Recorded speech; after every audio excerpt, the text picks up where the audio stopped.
All right, was that the final death blow in Vancouver? The standings not looking great after a pretty poor effort against the Canucks. Coming up here on the Locked On Sabres podcast. Your Locked On Sabres, your daily podcast on the Buffalo Sabres. Part of the Locked On Podcast Network, your team every day.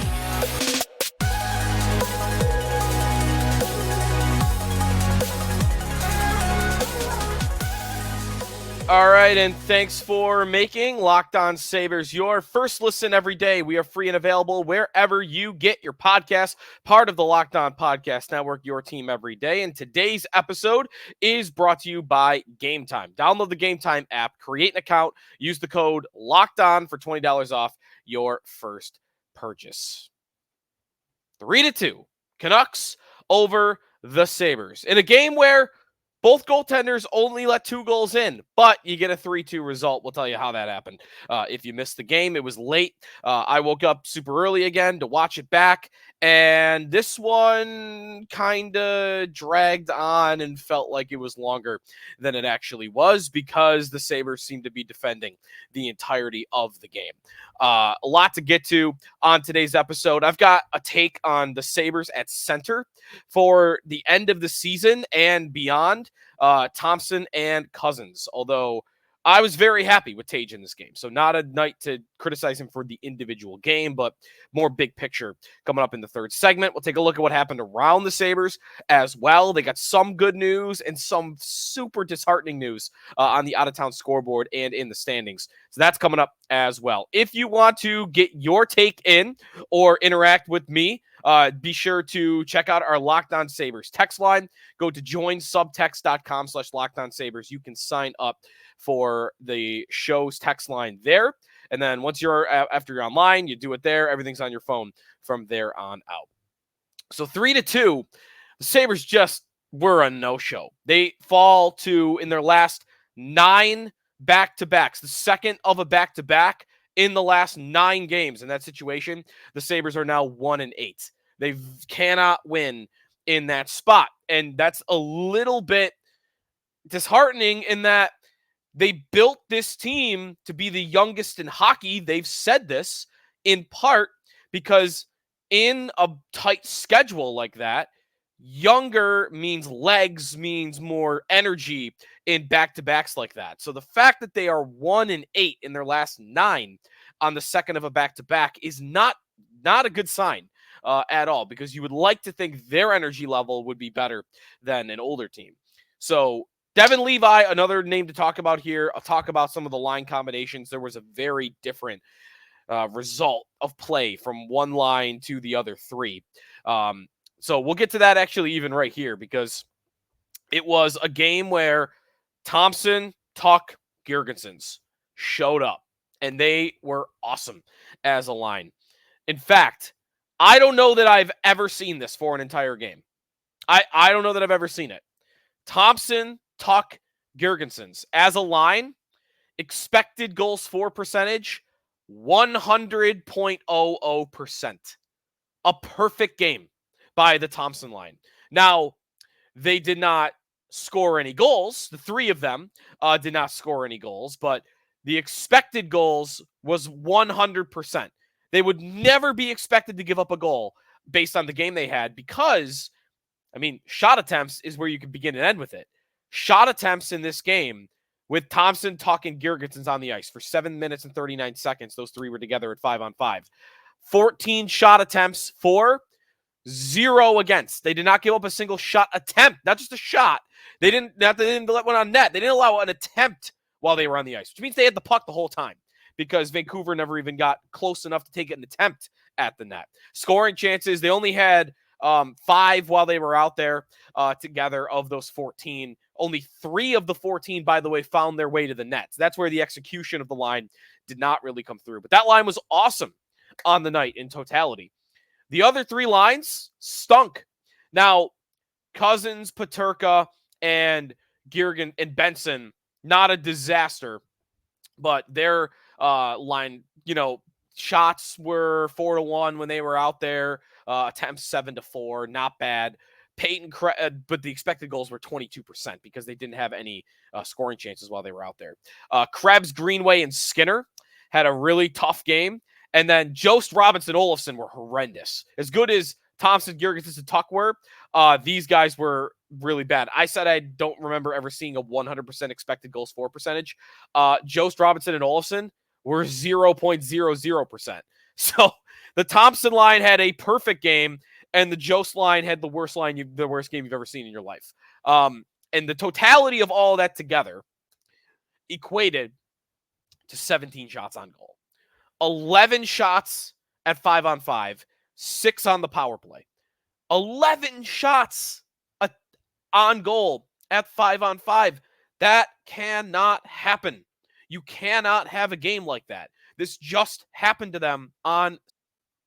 And then the other individual that obviously showed up with both goals on the game for the Sabres was Rasmus Dahlin. 2 more goals to add to his season total. The assist numbers have come way down for Dahlin, but 2 more goals puts his season at 17, his career high. And I think he's probably going to get to 20. I mean, it's going to be close here. He's at 3 more goals in the final 11 games here. But Dahlin, the first goal, to make it 2-1, 10 minutes to go in the third period. What an effort. I mean, at the blue line, walks through the defense, toe drag, forehand, backhand, and then strong backhand shot on the glove side to put it past Casey DeSmith for the goal. Dahlin was awesome. The second one, he needed to get a little lucky. He took a big slap shot from the point, went off Nikita Zadorov's leg and into the net. That made it 3-2 with 20 seconds to go. Not enough time really to come back. Dahlin was great. And really, the Dahlin and Byram pairing had a huge bounce back effort. I thought, well, I guess they were good against Seattle too. But Saturday, I thought they were horrific together. And in this game, I would call them downright dominant. I mean, those two, Byram with the zone exits, man, he is just a dream to watch. As someone that has played defense really any time I've ever played hockey in my life, that even now playing beer league or roller hockey or whatever, I like to play defense. I play defense in EASHL.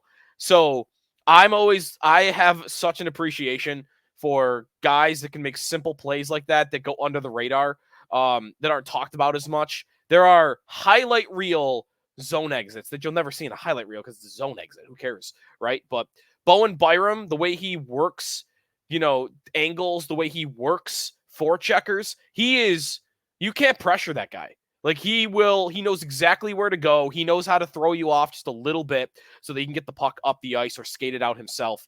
He is, I might even want to say, better than Dahlin at it. Dahlin, I thought, was one of the best I've ever seen at just getting the puck out of his own end and not getting the puck taken away from him. And I think Byram is at least just as good at that. So those two together, I'm still loving, despite the fact they had that one really bad game together. I thought they were great. But those 5 guys were the only 5. That you can't win a hockey game with just those 5. You got to have other guys producing. And even the Thompson line, as much as they played well, you got to bury your chances because, 0-0 when you were out there on the scoreboard. That's not good enough.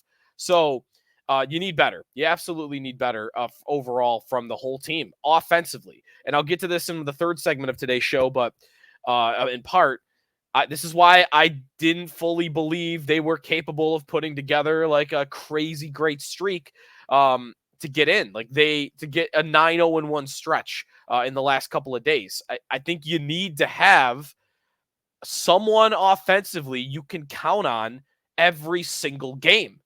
And the Buffalo Sabres do not have that luxury right now. You can count on their goaltending every single game. You can count on Dahlin and Byram, save one bad game every once in a while. But, the forwards, every other night, someone's there and then they're disappearing. Skinner's there and then he disappears. Thompson's there, he disappears. Cozens disappears and then has a great game. There's nobody on this team up front that is consistent. Not one. Alex Tuch's consistent in an overall, 60-foot game. But no one offensively, just in pure creating chances and scoring goals. They don't have a single consistent offensive player on the hockey team. Also on this game, The goal that made it 1-0 for Vancouver, 4 minutes into the first period, Connor Garland, challenged by Don Granato, lost the challenge. The Sabres went to the shorthanded, and they did end up killing it off. Goaltender interference? I would have thought so. I was stunned that they didn't overturn that. I mean, the puck is kind of invisible, and there's an argument, I guess, that it's already dribbling through. But Levi's got the puck on the goal line. It's not in. I mean, even if it's on the goal line and you might think it might go in, but you don't know, the puck's not in. And then Garland shovels the puck through like he's supposed to, but he shovels the pad in and kind of knocks Levi just a little bit off his post, and the puck goes into the net. So again, we're not trying to predict what would have happened. Would the puck still have dribbled through had Garland not done that? I don't know. Maybe. But all I know is I watch that play and think the reason that puck is sitting in the net is because Connor Garland shoveled Levi's pad into the net. That's the number one reason that puck is sitting there in the net. I think they should have overturned it. I did not think that puck would have went in. I think there was a very good argument it would not have gone in had he not done that. How was that not goaltender interference? I don't know. Elias Pettersson on the power play, 2-0 in the second. Like, Sabres overall, again, they had one line play well, and they had a great game from Devon Levi. Gotta give it to him, right? First NHL game in 2 months. He went down to the AHL, has been dominant at the AHL level, the second best save percentage in the AHL all season. He comes up to Buffalo, and he was getting peppered right from the get-go. Getting peppered. The Canucks end up with 34 shots on the night. In terms of the amount of chances they had, man, this is crazy. I didn't even see this until just looking it up this moment. The Canucks, this is nuts. I don't even know how this is possible because they only had 34 shots, but I guess it's possible. They had 47 scoring chances.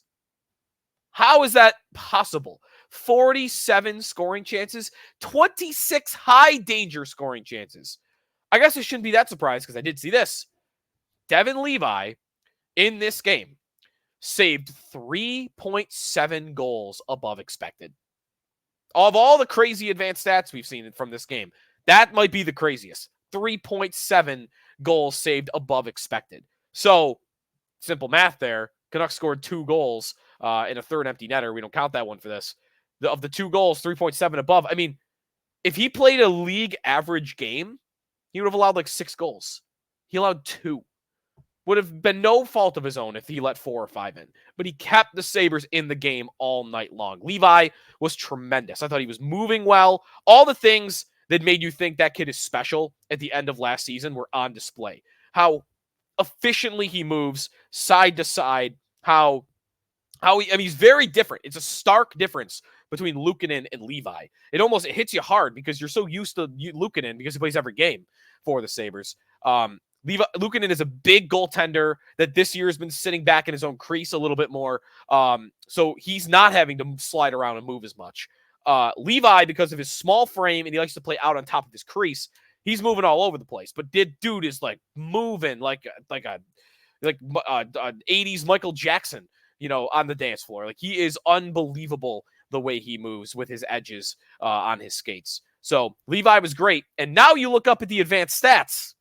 And expected goals for, I've been telling you all season, I think Levi's been a little bit better than you think. The advanced stats show that league average goaltender all year by goals saved above expected. In one game, because it was such a good one game, 3.7 above expected. Goals saved above expected now, per 60 out of 71 goalies that have played 10 games or more this year. Out of 71 goaltenders. You want to know where Levi ranks? 20th. Luukkonen's 17th. He's not even that far behind him. 20th out of 71. Levi's had a damn good season. AHL plus NHL. This was his best game, I thought, of the year. At least from my memory off the top of my head. The numbers would say it was his best game of the year, too. I don't know what you do with him. I mean, you might think about sending him back right now to Rochester, get a couple of games in, let Luukkonen go Thursday against Edmonton and Calgary on Sunday. And then I think you call Levi back up. Maybe you go Luukkonen again Wednesday back at home against Ottawa. And then you have a back-to-back on Friday and Saturday of next week New Jersey and Toronto, I think you see Levi in one of those two games. I'd have no problem. I would love to see him back in there over Luukkonen playing a back-to-back. I think he deserves it. I think Levi's earned it. All right, when we come back, we'll take a look at the out-of-town scoreboard. Man, Detroit, we were almost there at a perfect night for the out-of-town scoreboard. So close. Anyways, we'll get to that. We'll take a look at what's ahead as well here in the Locked On Sabres podcast. We are presented here on the show by eBay Motors. Passion, drive, and patience, what brings home the winning trophy, is also what keeps your ride or die alive. eBay Motors has everything you need to maintain your vehicle and level it up to peak performance. Superchargers, roof racks, exhaust kits, LED headlights, and more. Whether you're into speed, power, or style, eBay Motors has got you covered. With over 122 million parts for your number one ride or die, you'll always find exactly what you're looking for. And with eBay Guaranteed Fit, your part is guaranteed to fit your ride every time or your money back. Because with eBay Motors, you're burning rubber, not cash. With all the parts you need at the prices you want, it is easy to turn your car into the MVP and bring home that win. Keep your ride or die alive at ebaymotors.com. Eligible items only. Exclusions apply. eBay Guaranteed Fit. Only available to U.S. customers. Back here on the Locked On Sabres podcast. When you're done with us, you're looking for some college hoops coverage, be sure to check out Locked On Sports today and tonight, Wednesday night, 7 o'clock. It's March 20th. Check out on the YouTube channel or Amazon Fire TV channels app, Locked On Sports Today, MLB season preview. You already had one game over in Korea, Dodgers and Padres, Wednesday morning, but the rest of the thousands of MLB games this season. Check out the preview. Locked On Sports Today. Again, their YouTube channel or the Amazon Fire TV channels app. All right, Sabres fall to the Canucks 3-2. Next up Thursday at Edmonton. 9 o'clock puck drop, a little bit earlier for that one. So, out-of-town scoreboard. The Sabres played at 10. I didn't stay up for that game. I watched it in the morning. So, the hockey that I got last night was the out-of-town scoreboard. And I felt not as good as I could have felt going into my sleep because it was almost perfect. It was almost perfect. I said yesterday, what was a perfect night? Have the Devils beat the Penguins because they've played more games and they were 1 point behind the Penguins. That happened. The Devils beat Pittsburgh in regulation. Good. All right, what else do you need? We need the Hurricanes to beat the Islanders. Again, preferably in regulation. You got that. The Hurricanes rolled the Islanders 4-1, and they got out ahead right away early, 3-0 in the first period, and that one was on cruise control from the get-go. So you got the Hurricanes result. The other one, pretty big one, Columbus at Detroit. All right, my hopes are not that high. The Blue Jackets are terrible, but I thought, the Red Wings have lost a couple games to the Coyotes. They could lose to anybody. And there they were. First period, Detroit down 2-0. All right, let's go. I might have jinxed it. I threw it in our Locked On Sabres text line. Hey, it's 2-0 Columbus. And by the time people were responding to me, it was 2-2. Detroit tied it up pretty early on in the second period. Third period starts. Columbus takes the lead back again. 3-2. All right, awesome. Let's go. We got the Islanders losing over here. The Devils are winning. Now we got the Red Wings losing. This is perfect. This is going to be a dream night. Sabres are going to end up 2 points out by the end of the night. Let's go. 12 seconds to go. 12 seconds to go. The Blue Jackets couldn't hold on for a dozen more seconds. Thanks for nothing, Columbus. The Red Wings tie the hockey game super late. Lucas Raymond gets the goal, and then they go to overtime. They run a pick play with Moritz Seider running the pick and Patrick Kane going around the left. No call from the official, and Kane rips it home, his 15th goal of the season. The Red Wings win it in overtime, and they are now in that final playoff spot, 5 points above the Sabres. The night should have been 4 points back. You should have been 4 points back, and 4 points feels a lot better than 5 points, even though I know it's not technically that big a difference.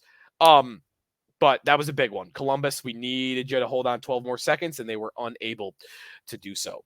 The out-of-town scoreboard for Wednesday night. If you're looking for some hockey and you're looking for some things to root for, the only game you got is Toronto and Washington. It's a TNT game, so national TV. You get Ovechkin, you get Austin Matthews, you get some star power as well. In Washington, you're obviously rooting for Toronto. The Capitals, this will be one of the 2 games in hand they have on the Sabres, at least for the time being. Actually, they have 3 games in hand on the Sabres. They'll make one of those up. They're 4 points ahead of Buffalo. If they win the game, they'll go into that final playoff spot. Even if they lose in overtime, they will. So you need a Toronto win in regulation, and the Sabres can stay 4 points back of Washington, and they would only have 2 games in hand. Washington would after tonight. So you're rooting for the Leafs. They are favored in that game. No surprise, despite the fact that the game is in Washington. Minus 135 for Toronto over at FanDuel Sportsbook. All right, when we come back, number 1 center. I think we're headed for a dark conversation after the season is over. Spend a couple of minutes on that. Let you know what I think that is coming up here on the Locked On Sabres podcast. We are presented here on the show by Gametime. Gametime, if you're looking to check out any of these home games coming up, there's a homestand in about a week for Buffalo. Check it out. Get your tickets from Gametime. You should not have to worry about where you buy your tickets to your next big event. Killer last-minute deals, all-in prices, views from your seat. That's my favorite feature. I love to know. I want to know the angle. I want to know what I'm looking at. Sometimes I like to change it up. Get the bird's eye view up top in the middle of the ice. Sometimes I look down like the Chell view, right? Behind the net up top. If you want to be now down by the glass sometimes, that's always fun as well. Check out Gametime. You're going to know exactly what you're looking at because they will give you the view from your seat before you buy. Easy to find, buy tickets, every kind of event. It's not just hockey, football, baseball, music, comedy, theater events near you as well. All in prices. They show your total up front so you know that you're getting a great deal before you check out. No hidden fees after the fact once you're already about to cash out. Take the guesswork out of buying tickets with Gametime. Download the Gametime app, create an account, use the code LOCKEDON. You're going to get $20 off your first purchase. Terms apply. Again, create an account and redeem code LOCKEDON for $20 off. Download Gametime today. Last minute tickets, lowest price guaranteed. Final segment here in the Locked On Sabres podcast. Again, be sure to check out our Locked On Sabres text line. Join subtext.com/LockedOnSabres. Updates on the Sabres as well as conversation during the games. We'll engage in some debate, once in a while. Today, I kind of give a preview to a subject I'm going to talk about here, which is something I was thinking a lot about this morning for the Sabres. Center. I was thinking about, and I talked about this on our morning show with Jeremy White at WGR, what are we going to be talking about as the move to make after the season? Because last year, the Sabres missed the playoffs, and it was easy. We all knew. We were all in agreement. Goalie. They needed better goaltending. Now, maybe there was a little bit of a differing of opinion on how you would accomplish that. I feel like, though, I remember most people being in agreement, they needed to add a goaltender to the mix, a veteran goaltender, get rid of Comrie, figure out what to do. Maybe a trade Luukkonen, right? That was always an idea. And you run with Levi and a veteran. They've accomplished that. They've gotten better goaltending. They did it in-house. They did not make a move. They stuck with Luukkonen, and he has given them everything they could have ever asked for. So that's worked. But last year, everyone knew why they missed. Defense and goaltending. That was it, and mostly goaltending. What about this year? What's the story? What is the thing that they need to improve on? What's the thing to focus on after the season is over that is impactful? I'm sure we're going to talk a lot about fourth line center options and depth forward pieces and maybe third pair defensemen. Although even that, I don't think so. I don't think a lot of this team is up for grabs next year. I think they've got their 6 defensemen for next year. I think they've got their 2 goaltenders in Luukkonen and Levi. Forward wise, maybe that's a little bit more of a question.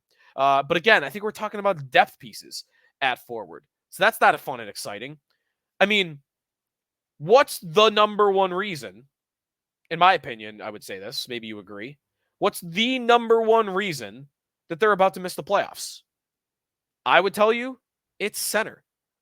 Center has not met expectations. It hasn't even really met half of expectations. I mean, I called them, I feel like an idiot for doing this. Last year, I sat here on this show and I thought, a convincing argument that if you were going to start any franchise right now with 2 centermen and include their contracts as a part of that, that Cozens and Thompson would be like a top 5 duo to start your franchise with. I mean, how insane does that sound right now? But hey, last year, I mean, they combined for 78 goals between the two of them. I mean, this year, though, 78 goals last year, and this year they have combined for 36. 36. I mean, that is abysmal from your two best centermen. And that position is critical. You cannot be a Stanley Cup contender without at least one great number one center. You got to have it. It's a must. And if you don't have that, you better damn well have 2 really good number 2 centers. But even that's very rare to win with. You got to have a number 1 center. So those 2 guys, Cozens, Thompson, they're the number 1 reason. Those 2 combined. So what are you going to get out of them next year? Because listen, like, that's all good to talk about, but what does it mean? What action gets taken? I mean, nothing, right? Like, what you're probably going to hear from even me, I don't like to sound like this, but you're definitely going to hear from Adams and Granato, I'm sure, is preaching patience.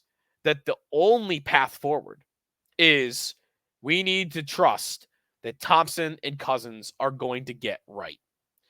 And I would sit here and tell you, while that doesn't sound, I mean, I don't want to say it doesn't sound likely. I think they can do it. We saw them do it last year. It just doesn't sound fun because it really what it means is an action. But sometimes an action is the right action. In this case, I think it's the only action. I don't know what else you do. What else do you do to bring in a center above Thompson and Cozens? What number 1 centers do not grow on trees. I mean, think back to the tank conversations, man. I mean, there was a civil war in this fan base in 2015, and it all was rooted at how do you replace Danny Briere? How do you replace Chris Drury? How do you get a number 1 center? How do you get Crosby? How do you get Malkin? How do you get even Nicholas Backstrom? All these studs. How do you do it? It's tough. You either got to draft at the top, you got to get super lucky, or you have to be at the perfect spot at the perfect time, because those guys will come available once every 5 years. And I'm talking top level number 1 center. John Tavares came available once upon a time. Jack Eichel came available once upon a time. But that doesn't happen once a year. And when that guy does come available, you got to beat out all 31 teams to do it. I mean, that is not a likely path to get number 1 center. So what are they supposed to do? They're supposed to package Thompson with a first-round pick and a prospect and go get a better center than that?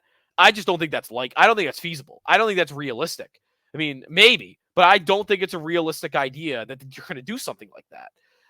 So, you know, short of Thompson and Cozens getting better, I don't know what you do. You're not going to substantially improve in terms of who your number 1 center is. It's got to be Thompson. It's got to be Tage, and it's got to be Cozens. Those guys won too. They've got to earn their money for this. They've got to get back to what they were, because otherwise the Sabres can be in trouble. They could be in big trouble at the most important position. The only other pathway I would throw out there to, okay, Thompson and Cozens, couple years in a row now, they're not giving us what we need. We're starting to see Roy and Connolly type production, right? Where, hey, these guys are decent centermen, but I know the whole time I need to do better than this. That was Roy and Connolly. If Thompson and Cozens ever get to that point, I mean, you're crossing your fingers one of these prospects and one of these kids can do it. That's the next most likely. Number 1 most likely way to improve at center next year is just to get it from Thompson and Cozens. Those 2 to progress back to what they were. That's the most likely outcome to get that. The second pathway to getting top-level center production, if it's not those 2, you got to hope that either Matthew Savoy, Yuri Kulik, or Noah Ostlund are going to become studs. You need one of those 3 to become a great, great center. And that's it. I don't think trade's realistic. I don't think free agency is realistic. This is where we'll talk more about these 2 as the season wraps up here. But it's a lot of this offseason for me is about what the hell happened to Tage and what the hell happened to Cozens, and how are we going to get back to what they were? That is critical to this team ever becoming legitimately good. All right, more on that, as I mentioned, as we kind of wrap up the season. That's a little bit more big picture off-season type of chatter. Thursday night, Sabres are at Edmonton. They have 2 games left on this West Coast road trip.